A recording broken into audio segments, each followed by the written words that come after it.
Hello, I'm Thandi Shabalala. I'm the marketing and brand manager for Isimangaliso Wetland Park.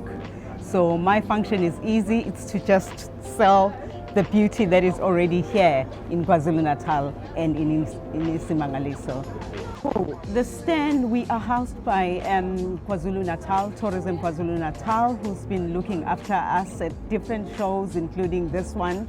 So for Isimangaliso, this is the first time that we're participating at this East Coast Radio House and Garden. So it's a great experience for us. We saw an interest on the tourism products that we are exhibiting here.